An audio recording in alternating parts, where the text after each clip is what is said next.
ఎవరి జీవితంలో సరే ఐశ్వర్యము, ధనము, డబ్బు ఎప్పుడైతే ఎక్కువ అవుతుందో అప్పుడు ఏం జరుగుతుందో తెలుసా? ఆటోమేటిక్గా నువ్వు పాపములో బంధించబడతావు. నిజ క్రైస్తవుడి జీవితం ఎలా ఉంటుందంటే పిల్లరా, ఐశ్వర్యంతుడు కాదు, దరిద్రుడు కాదు, ఆ మిడిల్గా ఉన్నటువంటి వాడి జీవితమే సరైన పొజిషన్లో ఉంటుందండి. ఎందుకంటే ఎవరికైతే డబ్బు ఎక్కువ అవుతుందో, ఎవరికైతే ఐశ్వర్యం ఎక్కువ అవుతుందో, ఎవరికైతే మించి ఆదాయం వస్తుందో, ఎప్పుడైతే నీ జీవితానికి ఎంత ఆదాయం రావాలో అంతే వస్తుంది దేవుడి దగ్గర నుంచి.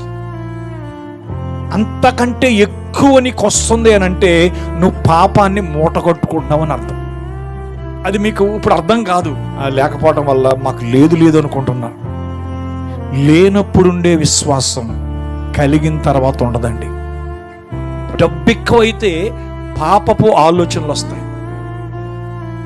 నిజ క్రైస్తవుడు ఎప్పుడు కూడా, ప్రతి దినము కూడా, ప్రతి నెల కూడా దేవుని వైపే చూస్తాడు.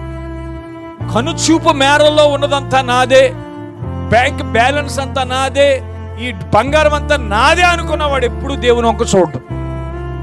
ఎప్పుడైతే ఈ ఐశ్వర్యం, ఈ సంపద, ఐశ్వర్యం వచ్చేసిందో పిల్లరా, ఇక అతడి కన్నులు గ్రుడ్డితనముతో మొత్తపడతాయి.